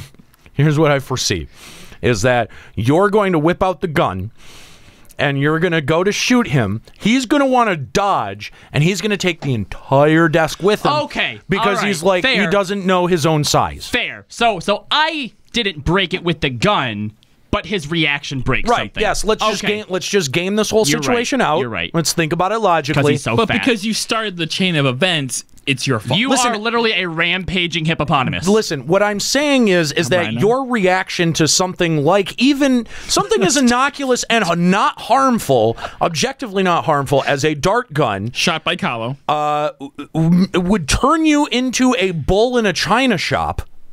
Cow in a china shop. It's more feminine. The blob in a china shop? No, okay, there you go. I like that. I mean, the Marvel character, the blob. Right. The blob. Right? Right. Okay. Fat jokes. Yeah. All right, so the next question was actually a really exciting question, but I was actually kind of disappointed with the answer. It was, what's your favorite song in the game and why? And he names Imagination, which you hear during the final battle in the Realm Reborn, and Rise, which you hear during the latter half of the Alexander. I was really hoping for like a really cool story behind these, but he said that the reason is that he thinks they sound cool. Oh, yeah. Oh, great. Thanks, Soken. We think so, too. Listen, I like this interview mostly because I'm also somewhat of a sound engineer, and he's like kind of talking about things that I get. I was going to say that, like, that was the other reason that I wanted to talk about this on the show. A lot of people might think, oh, a music interview, big deal. But with your background, I really wanted some of your input on some of your this ranks stuff. in audiomancy. Well, yeah. As a veteran audiomancer. Yes, that's right. Grandmaster audio Grandmaster audio wizard, audiomancer, whatever. Yeah. Did I just make that weirdly subliminally racial? Yeah, you're kind of racist. Yeah, a little bit. Boo. They also asked, when we say Final Fantasy, we think Nobuo Uematsu, and they asked how Nobuo has influenced his work. He says, I really do believe that Final Fantasy music equates to Mr. Uematsu's music, as we use, obviously, some of his pieces in Final Fantasy XIV. I approach arrangement of these pieces by thinking to myself, how would I arrange this piece to make it resonate if I were implementing the song into a modern game? Then I execute. Mr. Uematsu's songs are inseparable from my creative process, and he has had a major influence on my work. I think I've always also been influenced by him on a human level as well. I sometimes put a lot of focus into things that may not necessarily need it, and I also never fail to do something funny after a few drinks. This is why like punch a fat cat. Dude, this is why I love Soken, because he just seems like a dude that you can hang out with. And he seems real. Yeah, like that's one of the things is that, you know, some of these folks are just so cold and unapproachable and not likable. That's the thing is that, you know, Nika, when he punched your fat cat, did you smell sake on his breath? No, but I guess I wasn't really looking for it. But you know, it stands to mention that I think you know, a lot of people who kind of struggle with functional depression cover that with, you know, drinking or a whole bunch of other things. I use drugs, overworking themselves. I smoke a lot of pot and I work a lot, yeah, and that puts a lot of things between me and actually like thinking about my bullshit. And you know, professionals do that too, man. Like everyone does it, and it's a straight up coping mechanism. Yeah, in some cases, coping mechanism. A coping mechanism is actually something that's even worse than a coping mechanism, but they're also the same things. Used for the same purposes. Yeah. But yeah, no. I mean, the thing is though is that like-minded people just want to find each other. Damaged people just want to find each other. I like hanging out with people that can drink. I like hanging out with people that can, you know, that and can still be functional. You know, Soken is a good example of that. That's an important part right there. That's right. And still be functional. That's right. I like finding and hanging out with people who play card games. But what I'm talking about with the real thing is that like Soken, because of, I think, his position as like a music director, doesn't have to have the same level of professional presentation that someone like Yosheep has to have. And it seems like he just does a lot of his own stuff too, so he doesn't have to worry about getting bogged down as like the boss of a team or something like that. He just gets to be Soken. Like I think someone who has a strong sense of themselves like that, if they're put in a leadership position, that they tend to they tend to figure it out faster about like who they are, what they want, the direction for it to be, and then hold to that and hold steadfastly to that. Mm-hmm. The last question was, what's your future involvement with FF14 and the Final Fantasy series looks like? And he said that he doesn't have much time to think about the future because he's working so much. Every single day I'm working for the latest patch updates, and then there's even more work when we have a new expansion. After that, I'm working to put together the highly demanded OST albums, working on the sheet music for the orchestra concert, making preparations for a Primals performance, creating sounds for a new trailer. Jesus. While also doing audio post-production for a TV spot. So many things to do. Dude. Oh, and that reminds me, I need to input all of my work hours into the system too. Oh my god. Dude, he's responsible for a lot. That's a lot of responsibility. Yeah. And he probably elected for that too, as early in the interview he mentioned when he first started just working on like sound engineering and stuff, he wanted to do it all himself. Yeah. Whew. I think a lot of us to delegate, bro. Well, I mean, that's something that you have to learn and have comfort with the people that you're working with. Mm-hmm. I struggle with that. I struggle with delegating. You guys know that. Yeah. Are you sure? Yeah, I'm sure. I don't know. It just seems like in the chat, hey, person in the chat, go do this thing for me. Yeah, so imagine all the stuff that he's not having us do. Exactly. No. Oh, okay. I don't want to imagine that. Just imagine. I'm focusing on the things he does make us delegate to. I mean, honestly, if I made a list of my responsibilities between Beasley, between Checkpoint, and between LBR and FEC, Let's complain about it. I'm not complaining. I'm just saying. Doesn't though. I'm just saying. You guys complain about it. You know who does complain about it? Juxta. He sure does. Hey, let's talk about complaining here for a second. Let's complain because let's complain about. Okay, now you're overusing the drops, and I gotta take them away. Okay, take away your toys. Yeah. Oh. Listen. Okay, let's talk about complaining here for a second, because the minute that I tuned in to Kahlo's Extra Life stream, which by the way, good job on. Thank you. The minute I tune in to Kahlo's Extra Life stream, what do I hear but Juxta sitting around playing Overwatch, bitching about how to figure out how to subscribe to YouTube Red. Right? It took me all of 13 seconds. Okay, well, you weren't trying to dodge a tracer on your ass the whole time. Fuck! Are you kidding me? Are you kidding me? Take a little bit of time and set it aside and figure it out. It'll take... I promise you, it'll take quantifiably less. YouTube Red subscription, and the thing that popped up was not a YouTube Red subscription link. So I don't know what else you wanted me to do. Look at how lazy Google has made us. If it's not the first search result on Google, it must not exist. To be fair, it wasn't the second Google. one or third one. And after that, Google. Everybody knows those next bunch of ads are just like porn or Trojans or something. Seriously, there were listeners in that match. There were listeners that were playing with you, and I actually had to get up off of my somewhat recovering depressed ass and go, fuck it, I'll do it. Because I couldn't listen to you complain about it one more fucking time. Lick my balls. Yeah, your drops are still muted. I didn't hear that drop. Could you try it again? You want to know why your drops are still muted, you dumb piece of shit? Lick my balls. It's because you can't use them responsibly. That's right. Daddy Nero has to make his appearance back into the show. It's like, doesn't even matter which one I click on. They all don't work. None of them work. That's on purpose. Okay, guys. Okay. As fun as this is, do we all want to get depressed now? No, I just worked myself out of depression. I know. No. I know. What? Tell me. All right, so this Yosheep interview. Oh, wait a minute. We're done. We're done with the Soken interview? Yeah. We're done with it? That was it? Done. That was it. Fuck. Well, this is hopeless. All right. I don't have much hope. Before we get to the Yosheep interview, I do want to give our listeners a chance to chime in on this. Let's go to Meterman of Cactar. What's going on, Meterman? Hello? Meterman. I'm pushing. There you go. Yeah, hey, we can hear you now. Hi. Now we can hear you. Hi. Hi. Welcome to Limit Break Radio. Thank you again. I wanted to input. Soken is one reason why I keep playing, because while I'm driving around, delivering whatever I'm doing, I'm driving, I'm listening to Soken. I'm listening to every bit of Final Fantasy XIV music I could get my hands on. I come home at night going, you know what? I just heard Susano, and I want to do Susano. Even though it's a simple fight and it takes like 6 minutes. I want to hear that theme. I want to be in the middle of it. And that is awesome that Soken, basically took over from Nobu, because I never got that when I played 11.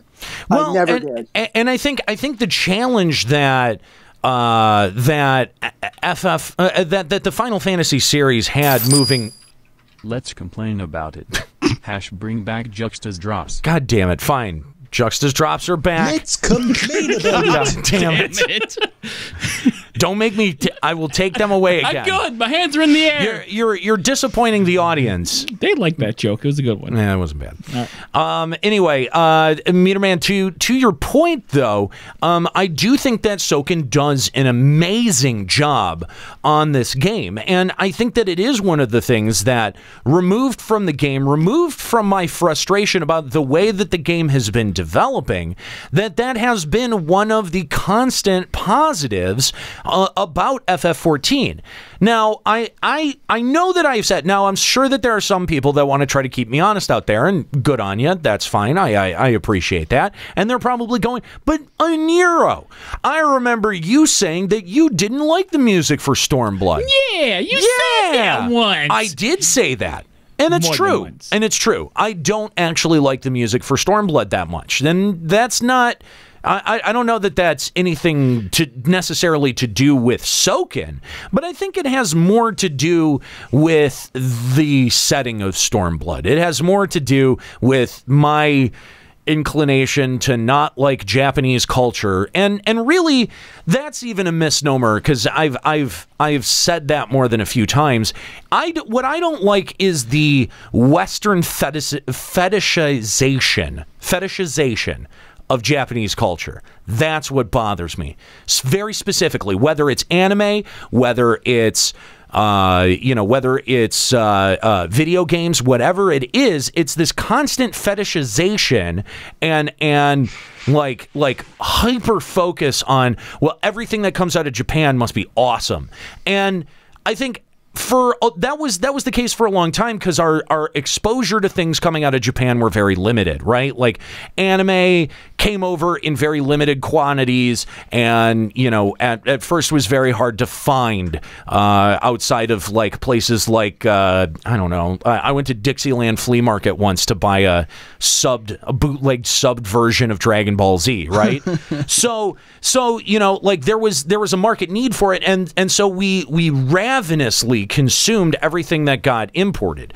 And I don't think that it's just video games. I think that it was anime. I think there was a lot of Japanese culture. But then there were people who really got stuck on it, who really got obsessed with it, and formed the basis of their character identity around it. And we refer to them as the first weebs. And they started to do really dumb weeby shit, like walk around with that specific hair bun that that you would see in Japan, or they would do wearing kimonos. Yeah, they would wear kimonos, stuff, wooden sandals. Which is, when you get right down to it, when you strip it down, that's cultural appropriation, is what it is. And that's illegal. No, it's not illegal. It's just insensitive, and it's dumb, and it makes people feel uncomfortable, because they look at you and they're like, well, dude, clearly that's not yours. Yeah. You're borrowing that from somewhere else. You shouldn't be arrested, but you should be slapped. Not that that's wrong. It's just lazy. That's all it is. It's just lazy.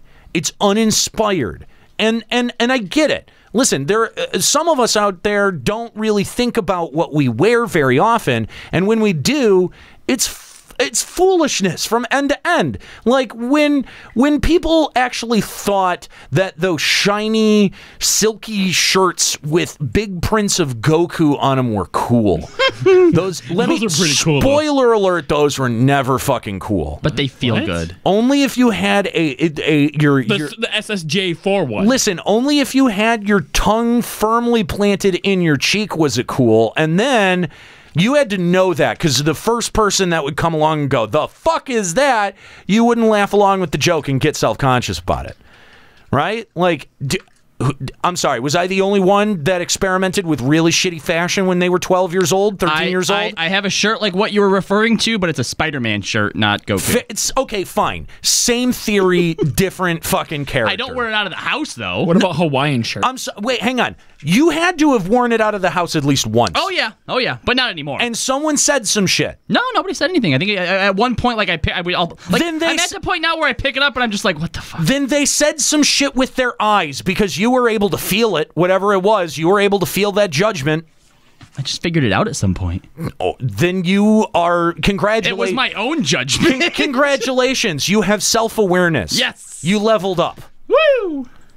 So listen. No, those shirts were not fucking awesome.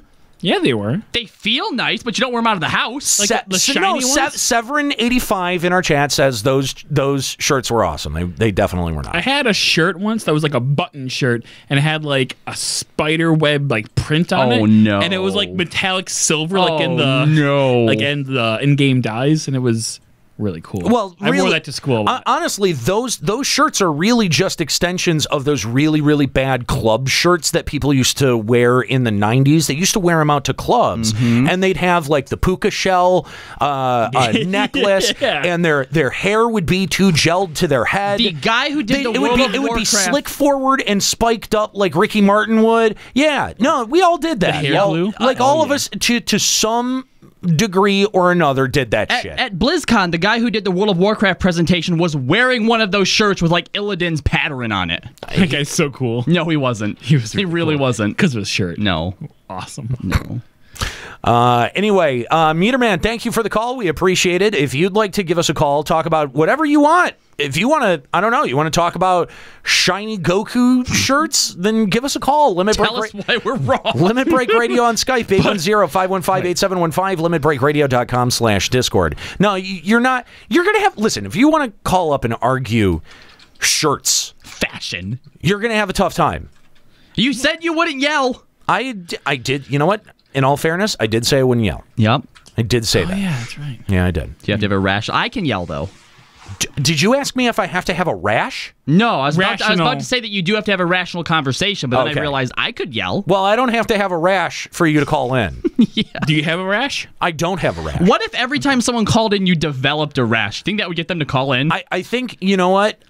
If you guys want to make my depression really, really bad, I might be able to do that. Like, sometimes depression does weird things to people. Make you a rash? Does your depression give you a rash? Sometimes, yeah, if it's really bad. Yeah. Oh, wow. Yeah. Your depression is literally trying to kill you. Oh, I know. Your body's like, we can't take this. Just, where does your just self-destruct. Where does it come? I mean, all around my crotch area.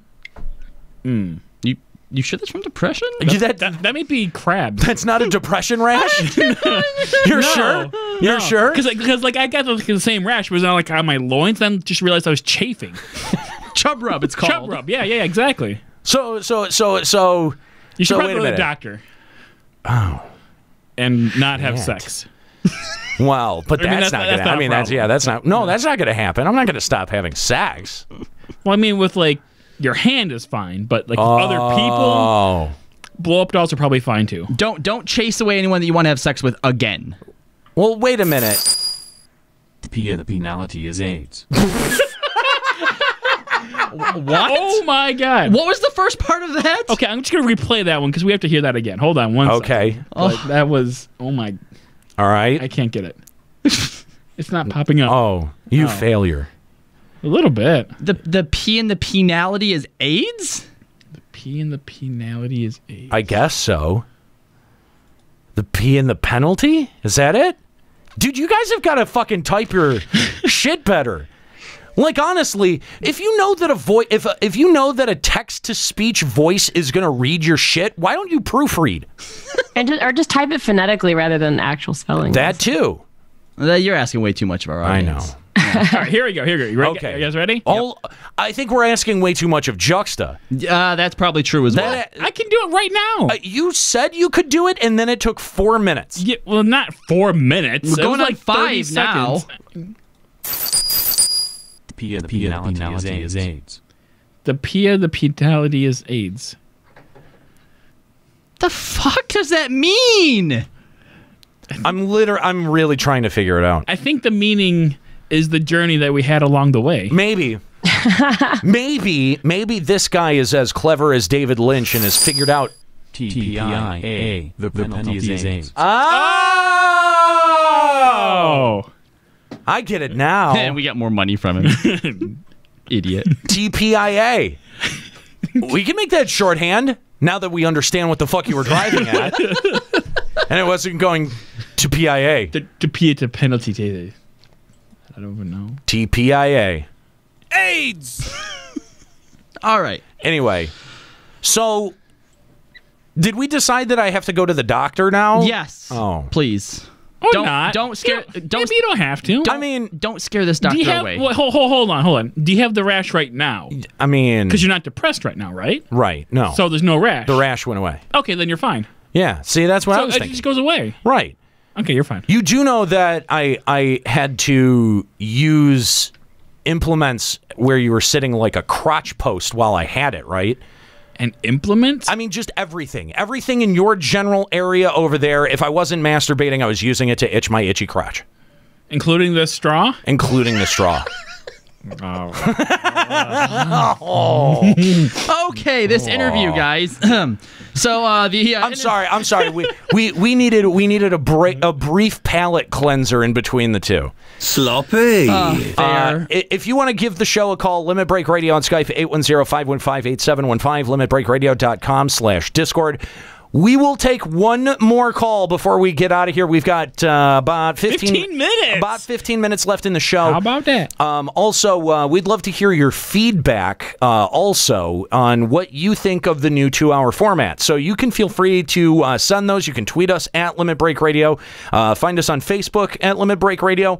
And you can send us email, hosts@limitbreakradio.com. All right, so the first question was, what's been the response so far to Stormblood? Yoshi said that they didn't... No. Actually. Keep talking. They didn't expect such a record-breaking number of subscribers.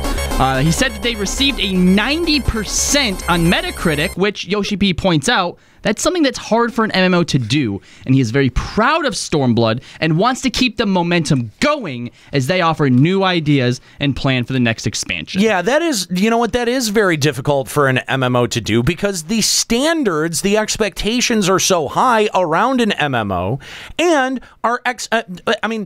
at least they were. Like at some point they were, and then we got a run of a whole bunch of shit MMOs that took the legs out from the idea that MMOs could be successful. Tabula rasa! And then you saw a whole bunch of developers pull back, right? Like I actually think a lot of what FF14 suffers from is the era in which it was developed, because this was the tail end of the second or third generation of MMOs.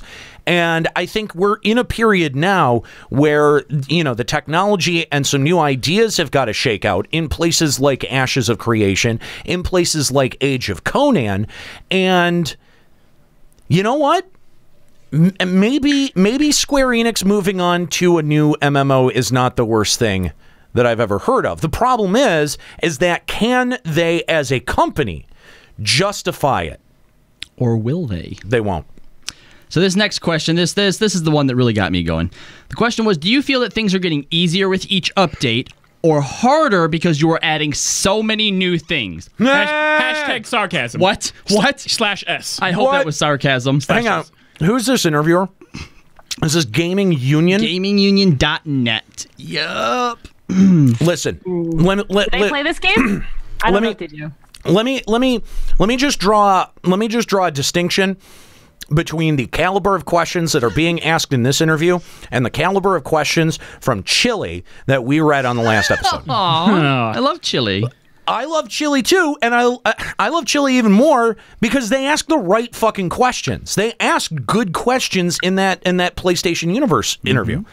Gaming Union, I don't know what fucking amateur you're sending out to your shit, but they're not doing a good enough job to justify the opportunity to sit down with Yosheep. Well, sorry, they're not. This is fucking abysmal. These questions suck, and if Square Enix doesn't know that these questions suck, then Square Enix is just as stupid as fucking Gaming Union. I'd be surprised if Square Enix booked the interview and said, we have the questions we want you to ask, because these are all very self-serving. I swear to God, Square Enix books interviews with outlets that it doesn't know, and then ignores an outlet like us because they know us, and yet we say the wrong shit. Like, obviously, we say the wrong shit. See, that's the thing, though. This is okay. Listen, if you want to know whose side we're on your side. We're on the community side. We're on the player's side. We're not on Square Enix's side. And if you need any more proof, they don't fucking talk to us. They don't reach out with us. They don't reach out to us. They don't even try to work with us at all. Are you afraid to fight me? They did it once, and that went fine. But, I mean, listen, they're too close to this shit, man, and they've lost objectivity, and if they were fair, they would have brought us in as a part of the process. But they get all butthurt, and they get their feelings confused with business, And at the end of the day, they miss opportunities to answer tough, insightful questions from outlets, not just like Limit Break Radio, but like, you know, like countless other places. Okay? I understand, you know, listen, we're an entertainment brand, and we have no right to claim that we should break news. I'm not saying that we should. I'm just saying that Square Enix is pissing away an opportunity, and a really creative opportunity, to genuinely interact with their community, and because they don't, it just makes us more cynical. It just makes us more frustrated. And yeah, you know what? We take it out on the game because that's what we're frustrated with. And is it because they're not working with us? No, it's because of a lot of other things which we have gone to great lengths to explain. But they're not making it any better. They're not utilizing the opportunities that they have. They're not opening up a conversation with us, the community.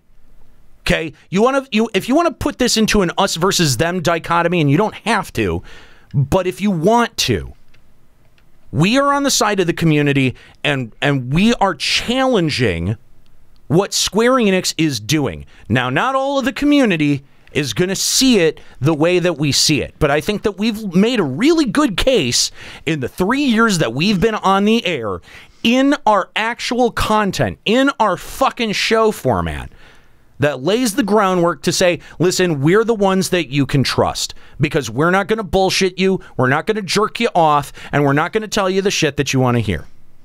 Period. And that's from every atom of this show. Every single atom, whether it's being serious or being funny. We are challenging convention. That can be hard and it can be scary. But I think we do it fairly well. We do. And I'm glad that even just the question got you primed and fired up, all right? Now, before you say anything, I want you to let me finish the whole response, and then I'm going to let you out of your cage, okay? Asshole.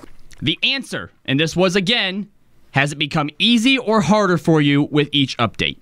Yosheep says the development team is very efficient. And this next part, direct quote, that being said, if you're just creating the same thing, then this will make the players who play the game and also those who create the content quite bored. That's why I like to give them new challenges and new objectives. Also says the team is always coming up with new ideas, and they get so excited that he has to rein them in, and because they're so passionate, but they have such a limited time frame to work on things, that a lot of that doesn't get done. Bullshit. What? Come on, man. I don't. Come on. Nico, what do you think? I mean, that just squeals bullshit. Right? Like, that's a fluff answer that doesn't give any real answer. Okay, and I want to respond real quick to Mooney Tenkaiichi in the chat, who says, I don't think SE wants to be yelled at. That's fair, but I think, listen to any of our interviews, dude. Listen to any of our interviews. There's a difference between what we present on the air as a part of a joke program and when we sit down and do a serious interview. And the fact of the matter is that we can do both. That just look at LBR versus Reddit. Yeah, when we sat down with Iane. Were we yelling at that person? Exactly. No, we had an intellectual discussion. Exactly. And see, people call us up all the time, worked up on their own bullshit, and they want to try to yell at us or try to say some racist shit on our channel, and we, instead of shutting down, we always engage. Always engage. Sometimes it's not productive, and sometimes it takes the form of yelling. But you know what? If Square Enix wants to have an honest conversation, then they've got to accept the frustration that comes along with it. The frustration that is inherent in our community. This is not something that we've tapped into. This is just something inherent. This is that we've all kind of moved into a spectrum into this way of thinking. There's been a shift in the FF14 community. And I understand that there are some people who may have difficulty moving on or they fear change. And they don't. And so they sit around and they jerk off to FF14. And this is where we get the Kotaku article. Right? Not fun. Lots of jerking off on that one. Not fun. This is what that says. Yosheep. If I can make an appeal, I know that there are a few people that work at Square-Enix that listen to this show. It's their job. It is their job. I do want to make an appeal. Okay, I do want to make an appeal because when Kotaku, and I don't know who you need to present this to who will be receptive to this idea, but when Kotaku, arguably one of the largest gaming blogs on the internet, is writing about the way for 2 weeks in a row that your users jack off instead of the way that they play your game. In the wake, by the way, in the wake of your quote-unquote most difficult content ever, Unending Coil of Bahamut, 30th year anniversary Final Fantasy. This is what people are talking about. And again, I do not hold that author responsible. It's us as users. They're just reporting on the fact of the matter that we're bored. Bored enough to figure out ways to digitally fuck each other. Come on, guys. Come on. Are we not better than this? Are we not better than this as a community? I mean, we are, but is Balmung and Leviathan? Nah. Get your shit together, man. I mean, I know that we've jokingly made fun of them, but, like, this is why. Like, if you needed to understand why we poke so much fun at the RP community, A, it's because they take everything so fucking seriously that it's really funny to watch them overreact. And B, because, you know what? Some of this actually does damage. Some of this actually does perception, like in terms of the way that outsiders look at FF14. Perception is reality. Yes, this does damage. So, but again, this is not something that can be regulated. This is one of those weird areas of, sexuality is one of those weird areas. We can't legislate it. We can't make rules about it. No, but if they had real content, they'd be doing that instead. Exactly. They or at wouldn't least writing about it. They wouldn't be bored. If nothing else, I'm not trying to say that the FF14 community is full of perverts. What I'm trying to say is that the FF14 community is full of bored people. That's probably true. Yeah. Bored people fuck. And bored people fuck. And what happens when bored people fuck? We get baby boomers who just steal all of our economy. No, you get stupid babies, and that's where Juxta's stupid baby. Hey, my baby's very smart. You don't know that. Yeah, I do. No, you don't. She told me. I mean, if we look at the genetics she's inherited, I mean, yeah. If we look at the genetics she's inherited, she should be like 20 pounds by now. Given the odds, listen. And she is in the bottom 5% of baby weight right now. Okay, that's cool. Good, that's cool. right? That's cool. No, now 5%? Now she's gonna end up inheriting your IQ minus your wife's IQ, or not minus the baby mama's IQ. Let's put it that way. So she'll end up with like 8,000 IQ? No. You can do the math. I'm not gonna explicitly. Listen, I'm saying you're stupid. Is what I'm saying. Oh. Yeah, you're dumb. But I'm a smart. You're dumb. I'm the intellectual. And I think the baby's mom is dumber. Oh. She's really gonna get her feelings hurt by that.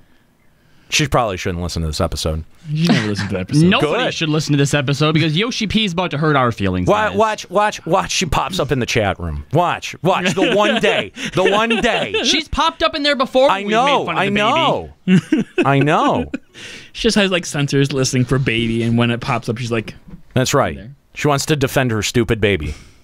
It's a joke. Aw, poor Bert. It's a fucking joke. Called it. Mooney Tenkaichi says, Nero hates sex confirmed. Yeah, I do. What? Sex sucks. it's a part of it.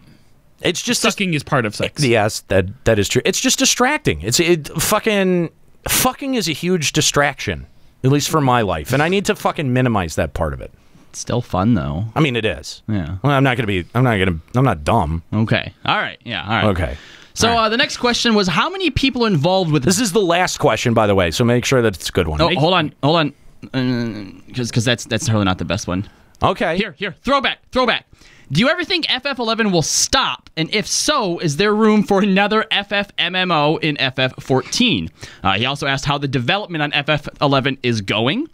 Surprisingly, Yosheep did have insight on this. He said because that they're within the same, I guess, like branch or the same, what's the word I'm looking for? The whole MMO thing, he does know how it's going, right? He said that the FF11 mobile version is in the fine-tuning stages, and a big official announcement will be made when the time is right. But there are no plans for the FF14 in the mobile department. That's good. And he also says that having multiple... That's probably good. I think that's probably good. They're spread a little bit thin, and it's kind of fucking obvious. Yes, and he said that having multiple MMOs within the same company is kind of unnatural, and it's been very, very weird. He says as long as people love and play them, they'll continue to do the service, but should FF11 stop, he doesn't think that there would be another FF MMO so long as FF14 is in development. He says it makes more sense to expand what they have with FF14, and... I don't know. If I were to guess myself a free-to-play model, right, then put those resources into something completely new that would then be a competing game. You know, I have to wonder if Square-Enix internally looks at the development staff between FF11 and 14 differently, or if they're just kind of like the MMO staff, and they've got to figure out how to allocate. How to disperse the responsibilities between them. I never thought about that.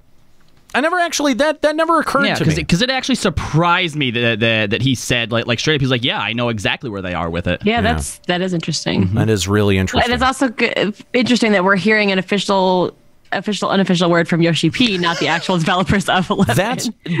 That's what I'm saying though. I mean, because the development of that got farmed out to Nexian. Was it Nexian? It was some kind of mobile. Some outsourced company. Yeah, it was some mobile developer that people were like, "Oh God, here it goes. Yep. This is clearly not going to be good." I have to wonder if that subsequently changed, or maybe if Yosheep's overseeing it. But yeah, they have definitely been very tight-lipped about the program. That's for sure. All right, well. It's 6 o'clock. And hot damn, our studio is empty. What the fuck? Where are you people? It's because nobody's online. Nobody's online. Nobody's online. Honestly, when I was doing my Extra Life stream, there must have been anywhere from 5 to 10 people that came in and said, hey, I don't play the game anymore, but I still listen to you guys. Or I'm paying my sub, but that's only because I listen to you guys, and if you quit, I'm quitting too. It's fair. It's fair. Yeah. We have our own sphere of influence. Mm-hmm. We do. And I mean, there are other people out there who are dissatisfied with the game. But this kind of exposes one of the inherent flaws of doing a show like this. Yep. Mary Kennett, I can't visit the studio. I unsubbed. Ooh. Mary Kennett is one of our most stalwart supporters. One of our longest term supporters. If I could chop a limb off of Juxta and send it to someone, it would be Miri. It makes me worry. Dude, people have not understood fundamentally why we've been moving towards Final Encounter Cast and Checkpoint Radio. And I mean, like, this is the problem that a media brand that attaches itself to another brand, I mean, listen, you can get a lot of attention very, very quickly like that. It's Live by the brand, die by the brand. Going niche is not a bad thing. We knew this, though. We knew this because we had already gone through it with FF11, that it doesn't last forever. We knew this had a shelf life. Absolutely. And so, if we were going to... We even identified that back in, like, 2.x, when we were having fun with the game, and we were, like, on the Final Fantasy XIV high gravy train when we were having fun. Yeah, no, hang on. It actually, the origin of that thought even goes before we started Limit Break Radio again. When we were back when we were first talking about bringing Limit Break Radio back. Yep. We had all kind of mutually decided, like, listen, FF11 showed us that this shit has a shelf life, and that we have less to do with that than we like to think. Yeah. Like, it's sort of self-serving and egotistical to go, well, we can prevent the game from failing if we try hard enough. That it's a nice thought. It's a nice sentiment, don't get me wrong, but it is inherently flawed. Assuming you don't work on said project. Exactly. So, it's a difficult prospect. And I think, listen, we held on to that 3 hours as long as we possibly could. As long as we possibly could. Longer, we saw value in that third hour long past our audience seeing value in the third hour. But listen, we haven't gotten that much of a response, and your silence, to me, is an answer. Is an answer, and that says you're okay with it. And you know, sort of like say nothing, you know, if you're okay with it. Okay, that's what I can. How do you glean an answer from no input? They don't care. They don't care, and if you don't care about the third hour, that's fine. But just, you know, if you do care, let it be known, so we're not making huge mistakes. But at the same time, man, listening to the last episode of Limit Break Radio, it felt right. 2 hours feels right. I feel like we burn out after 2 hours. Doing 3 is tough. Yeah. But I don't know. I can be convinced. Sound off. I can't. Go fuck yourselves. Sound off. Sound off on social media. You can find us at Limit Break Radio on Twitter, Limit Break Radio on Facebook. You can let us know in the Twitch chat. We'll be watching that for a little bit. And you can always email us over at hosts@limitbreakradio.com. So that's going to be it. Lick my balls. Thanks. Great. That's the third hour. Oh, okay. We just looped that for 3 hours? No, I'm saying that's what we say to the third hour. Ah, I see. But here's the thing, is that, you know... You just loop that for an hour. But listen, here's the thing, is that, you know, if you're tuning in now, expecting to be entertained for an additional hour here on twitch.tv/limitbreakradio, then guess what? We do have an answer for you. Woo! Because coming up next here on the live stream is the full episode of Checkpoint Radio. Good luck, fuckers. Good luck, fuckers. Good luck, fuckers. I love, dude, I love that Checkpoint stuff is starting to make its way into... Checkpoint memes? It is starting to make its way into Limit Break Radio overall. Oh, that went over my head then. I didn't get it either, so... Yeah. That's because you don't watch the fucking podcast. I don't have enough time you guys all the shows to listen to them. Oh, but somehow I've got time to sit around and listen to them as I make them, right? Because you are awesome and you do so many things I could never do. Good job, Nero. You're the best. Thank you. You're welcome. You made me feel better, a little bit better about myself. Let's complain God damn you, Justa. I don't like this new Nero who's all like accepting of shit and encouraging. Encouraged. Listen, what do I have to do to depress you? Can I kill Fritz? No, please don't do that. Please don't do that. Depress you? Joke about that. What the hell? Look how sad he sounds. No, that's a funny joke. That's a funny joke. Like I feel like the real Nero would have just like threatened me and been like, "Fuck you, I'll kill you first" or something, and he's just like, "Please don't." I don't know. Depressed De Niro has no sense of proportion, where it's just like I hear something I don't agree with, and I'm like, "Fuck you!" And I think, dude, I think that was like collective cognitive dissonance, like on all of our parts. I wonder if someone changed your heart. What? What do you mean? What? Persona 5, someone went into your palace. God damn it. Oh, you fell for that one so hard. You just got animated. Listen. The Persona series touches on some pretty truthful shit sometimes. It does. That actually kind of makes me want to play Persona 5, I'm not going to lie. Also, last thing, I did talk about this on FEC, but I've been in, I don't know, last couple of months, maybe 6 months, kind of struggling with a little bit of depression. And now that I think that I've been able to make a little bit of progress forward, you might, I don't want to make any promises, but you might see me trying to incorporate streaming into my habit every now and again. I'm going to try to work it in. So we're going to see. Again, I don't want to make any promises, but you should see Confirmed Neo's going to stream 30 hours this week. You might see me a little bit more on the stream. I'm going to take it slow. It's too late. It's already on the podcast. I am a recovering sick person. Okay? I'm going to take it slow. I'm not going to commit to anything. I'm not going to overcommit myself. Mind the rash. Yes. Yep. I'm going to mind the rash. Hopefully, it will only spread to the things that you touch over there. At least that's the idea.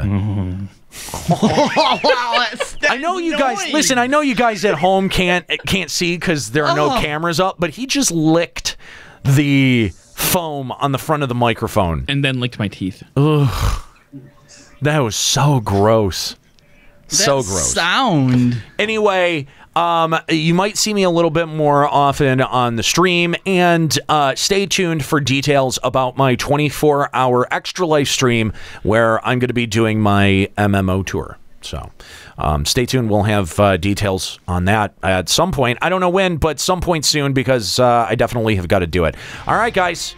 That's going to be it. I want to thank everyone for joining us here for Limit Break Radio live on Twitch TV/Limit Break Radio. Join us next week starting at 4 p.m. for more FF14 news and discussion. I want to thank my crew, Juxtaposition, Mika Kayanian, even though he's not here, Escalia Rayumasa, and Kalo Landis. I'm an hero. Keep listening.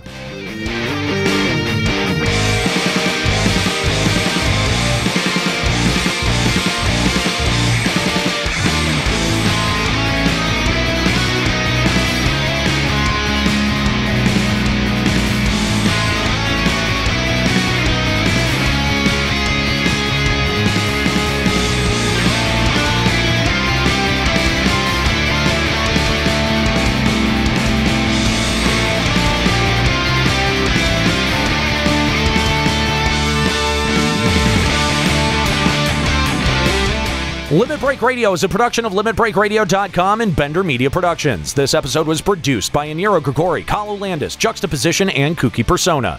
Final Fantasy XIV and Eorzea are trademarks of Square-Enix. Funding for Limit Break Radio is provided by Miri Kennett, Satori Komeji, Dark Flux, Null Packet, Shira Heartslot, Nexian Theta, Brian Alexander, Tommy Carlson, Hirsch Fersch, and fellow Limit Break Radio listeners. To support Limit Break Radio, visit patreon.com/Limit Break Radio. Opening music in this episode from Daniel Lambie. Listen to Man with the Machine Gun and other great tracks at facebook.com/Daniel Lambie Metal Gamer. Closing music in this episode provided by Husky by the Geek. Listen to this and other great Final Fantasy XIV and video game rock covers and original music at facebook.com/Husky by the Geek. In-game graphics for Limit Break Radio's Twitch stream are provided by Diamond Multimedia. Check out their line of AMD graphics cards and other hardware at diamondmm.com. Limit Break Radio and its hosts are solely responsible for its content.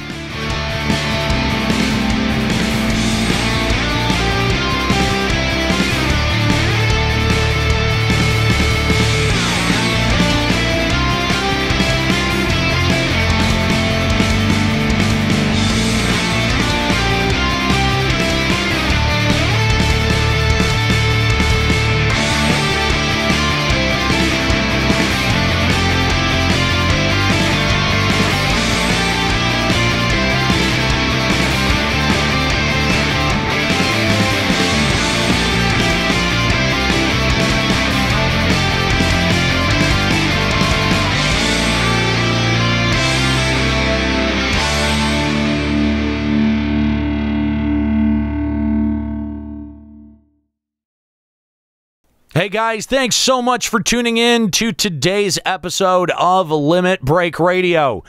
We really appreciate you